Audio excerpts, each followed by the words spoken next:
নমস্কার সবাইকে। আজকে আমি আমার প্রথম প্রেগনেন্সি স্টোরি ওভুলেশন ইন্ডাকশন করিয়েছিলাম, তারপরে আমার প্রেগনেন্সি পজিটিভ এসেছিলো, তারপরে মিসক্যারেজ হয়ে যায়। তো সেই স্টোরিটা আমি শেয়ার করব যে কীভাবে প্রথম চান্সেই আমি কনসিভ করেছিলাম। তো যাই হোক, এই ঘটনাটা 25 সালের প্রথম দিকের ঘটনা।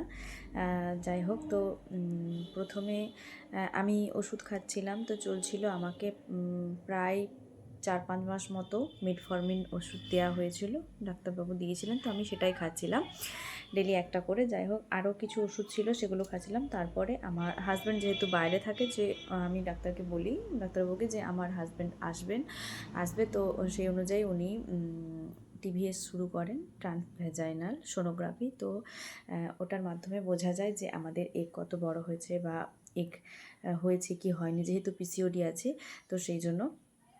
তারপর আমাকে ইঞ্জেকশন দেয়, ঠিক আছে। তো প্রথমে আমাকে ওষুধ দিয়েছিল, যেটা হচ্ছে লেট্রোজল ট্যাবলেটটা 5 দিন খাওয়ার পরে আমাকে 2টো ইঞ্জেকশন দেওয়া হয়েছিল, 2টো ইঞ্জেকশন দিয়েছিল। একটা লুপি HMG ইঞ্জেকশন দেওয়া হয়েছিল 2টো।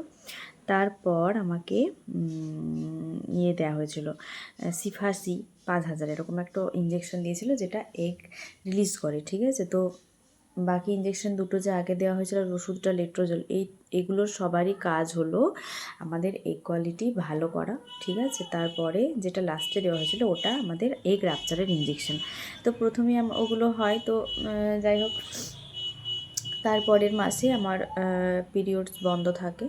তো আমি যখন টেস্ট করি, আমি আগে দেখিয়েছি যে হালকা হালকা মানে দাগ উঠছিল। প্রথম দিন করলাম, বন্ধ থাকার 1 সপ্তাহ পরে তো হালকা দাগ উঠলো। তারপর 2 দিন পরে করলাম, সেই একই দাগ উঠলো। তার 2 দিন পরে করলাম, একই দাগ উঠলো। তো ওই রকমই যখন দাগ উঠছে, তখন একটা মনে আমার টেনশন হলো। যাই হোক, তো তখন আমি ডাক্তারের কাছে যাই। তো ডাক্তারবাবু প্রথমে দেখে বললেন যে এটা মনে হচ্ছে গ্রো করবে না, কারণ যেহেতু দাগটা বাড়ছে না, ঠিক আছে।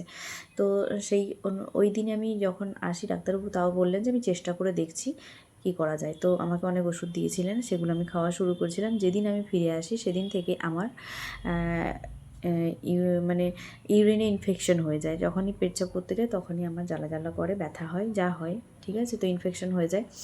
তো তারপরের একদিন পরেই হঠাৎ করে আমার হালকা ব্লিডিং হয়, ঠিক আছে। তো হালকা একটুখানি ব্লিডিং হয়। তো তখন আমি ভাবলাম যে মনে হয় হয়ে যাবে পিরিয়ড। যাই হোক, সেদিন হলো না কিছু। তারপরের দিন আমি আবার ডাক্তারের কাছে যাই, ওরকম হালকাই ব্লিডিং হয়।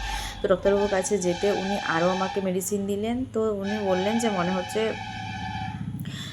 কিছু হবে না, ঠিক আছে। তো যাই হোক, মেডিসিনগুলো যেদিন আমি খাওয়া স্টার্ট করেছি, সেদিন থেকেই, যেদিন আমি ডাক্তারের কাছে গেছি সেদিন এসেছি, তো সন্ধ্যে থেকে আমার ব্লিডিংটা বেড়ে যায়, ঠিক আছে। আর পেটে প্রচুর ব্যথা শুরু হয়। তো তারপরের দিন আবার আমি ডাক্তারের কাছে যাই। ওখানে গেলে আমাকে একটা ইউএসজি করতে দেন, ট্রান্সভ্যাজাইনাল।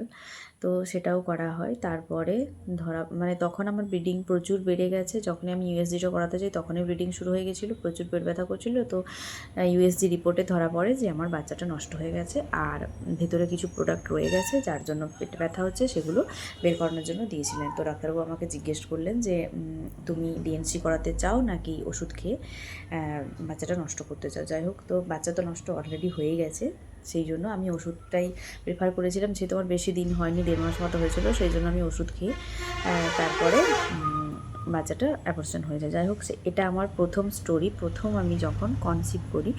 তো তারপরে এখনও পর্যন্ত আমি কনসিভ করতে পারিনি। তো আমার প্রথমে যখন আমি ওষুধগুলো ইঞ্জেকশন নিয়েছিলাম, ওষুধ খেয়েছিলাম, তখন কিন্তু আমার 2টো ফলিকল গ্রো করেছিল সেই মাসে।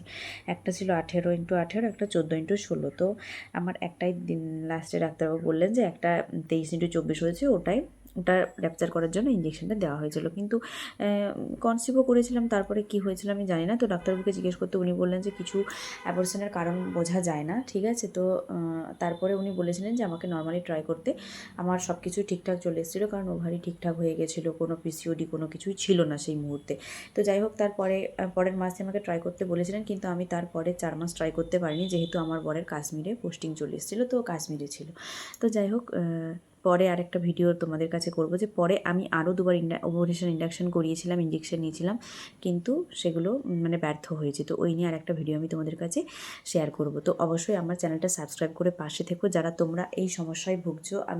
আমিও এই সমস্যায় ভুগছি, তো তোমাদের সাথে আলোচনা করলে তোমাদেরও ভালো হবে, আমারও ভালো হবে। টাটা।